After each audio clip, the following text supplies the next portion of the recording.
At 4 a.m. last night, the Kardashian empire got shaken. Corey Gamble, 45, stormed out of Kris Jenner's mansion, dragging bags across the driveway. He was heard saying, "I'm done being invisible in their story." By sunrise, the video was trending globally. So what triggered this? First, family first. In Kris's world, her children are priority one. Vacations, dinners, even meetings are planned around them. Corey felt overlooked, like his own needs didn't matter. Second, partner or assistant.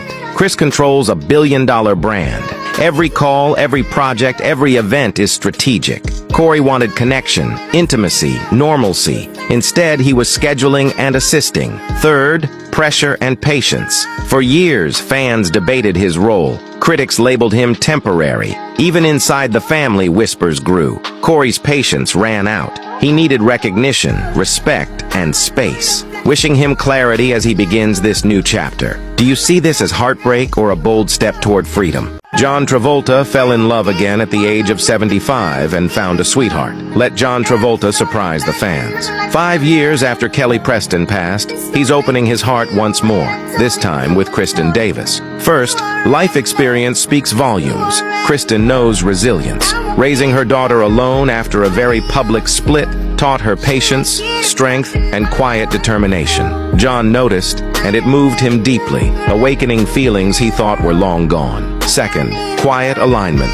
At a charity event for children, their paths crossed. Both cherish privacy and give back generously. They realize they share more than interests. They share core values and outlooks on life. Third, gentle companionship. Small gestures turned into meaningful connection. Kristin checked in, delivered meals, and simply stayed present. No pressure, only steady presence. John felt understood and supported in a way he hadn't in years. Love can bloom again, sometimes slowly, sometimes softly, but always profoundly. Khloe Kardashian, 41, is set to welcome another baby. Unlike before, her new partner leads a private life, away from cameras and headlines. Here's a look at her love story so far. First, Rashad McCants, NBA player. They began dating in 2008. Though brief, their relationship was fiery, full of trust issues and heated exchanges. The split left fans divided. Second, Lamar Odom, 2009 marriage. Their wedding was glamorous and fast-paced. Initially appearing devoted, addiction and infidelity gradually drove them apart. Third, French Montana, rapper. They crossed paths in 2014 amidst concerts, parties, and nightlife. Khloe realized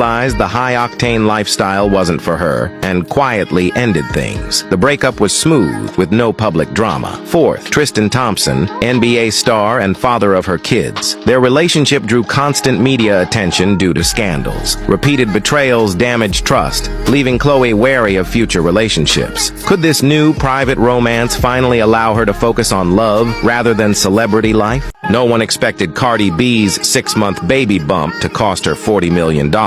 Last week in Miami, she collapsed backstage minutes after her set. Her team said it was exhaustion, but insiders hinted at something deeper. She's been juggling court hearings, brand deals, and pregnancy at the same time. Even her doctor told her to stop performing, but she refused. "I've built this stage with my own pain," she said. Sources claim the financial strain began when a canceled endorsement deal triggered a penalty clause, costing her millions. The reason? Insurance concerns over her pregnancy. Offset, though no longer with her, still owns partial rights to her music catalog. Each new song release splits the profit, keeping her tied to a past she's trying to escape. Meanwhile, Stefon Diggs has stayed out of sight, ignoring questions about their relationship. Fans noticed she's stopped wearing his chain and unfollowed him quietly. May her courage turn storms into spotlight. Do you think Cardi's comeback will silence everyone again? Why do Dakota and Elle Fanning, raised together, follow such different paths?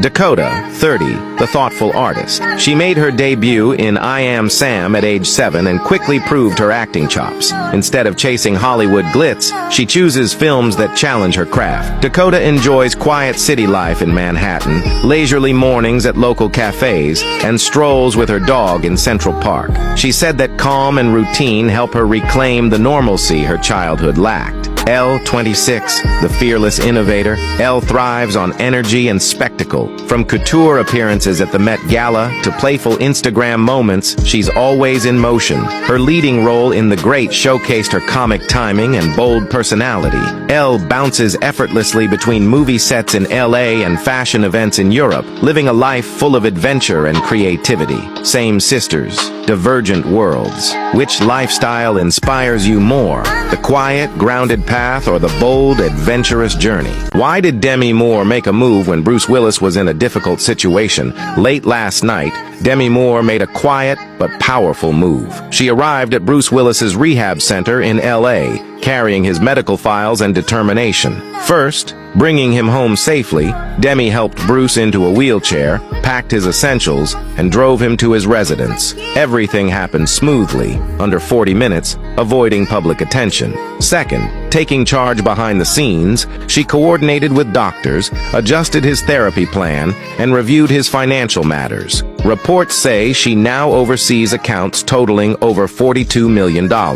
Third, creating a healing environment, from arranging caregivers to monitoring medication and fitness routines, Demi ensured Bruce's recovery at home would be structured and steady. Every morning, she prepared his meals and tracked vital signs. Either way, Demi's dedication shows how far she will go for Bruce. Fans hope for strength and peace for the couple. Hollywood heartthrob Michael Douglas and his most stunning romances. At 80, Michael Douglas has lived a life of blockbuster hits and unforgettable love stories. Let's take a peek at the women who left a mark. First, Brenda Vaccaro. Their Hollywood romance started with movie premieres and rooftop dinners. 7 years of late-night chats and shared dreams ended not with heartbreak, but with mutual respect. Second, Kathleen Turner. On the set of Romancing the Stone, off-camera chemistry turned heads. Fans and crew whispered about secret dinners and flirty scripts, rumors that linger in Hollywood lore even today. Third, Cassandra Delaney. Though brief, their affair was intense. Michael's charm met Cassandra's Australian boldness, making the media dub him Hollywood's romantic heartthrob. Fourth, Catherine Zeta-Jones. The most enduring romance. Meeting in 1998, marrying in 2000, they've navigated fame, age gaps, and parenting together. Which of these 4 women do you think shaped Michael Douglas's love life the most? Swipe left to enter my homepage to watch more exciting content. 28-year-old Kylie Jenner is expecting again, but this time, she's keeping things surprisingly private. Insiders say it's because she's finally learned what public love costs. First, Tyga. Back in 2014, she was barely 17 when their romance began. The age gap and expensive gifts like $320K. Ferrari turned their relationship into constant headline. Every move was judged, every photo analyzed. Second, Travis Scott. With him, she built a family, 2 kids, countless tours, and a relationship that defined her 20s. But behind the fame, there was exhaustion, too many cameras, too much noise. Travis once said the world never let them breathe. Third, Timothée Chalamet, Hollywood's golden boy. Their romance was electric, but fans treated it like a live show, every hug, every look dissected. When arguments surfaced, Kylie realized fame had turned her love life into entertainment. This time, her partner isn't a celebrity, he's a quiet man outside the spotlight. And for the first time, Kylie looks peaceful. Maybe privacy is... Ever think about how 2 brothers from the same home can end up worlds apart? Bad Bunny, 31, dominates the music scene with a net worth surpassing $90 million. His Puerto Rico penthouse boasts floor-to-ceiling windows, panoramic ocean views, and a private studio where chart-topping hits are born. He rolls around in a $3 million Bugatti sports designer labels like Gucci and Hermes and dazzles audiences on sold-out tours. Every track sparks social media trends, and his bold style choices make headlines instantly. He's the risk-taker who turned reggaeton into a global phenomenon. Meanwhile, BCL Martinez Ocasio, 22, lives a life far from the limelight. He coaches youth baseball in Miami, rents a modest apartment, drives a beat-up Honda Civic, and finds pride in shaping young athletes. No flashing cameras, no constant attention, just dedication and heart. Many don't even realize he's Bad Bunny's brother. So, which life would you choose? The fame, fortune, and endless spotlight, or the quiet satisfaction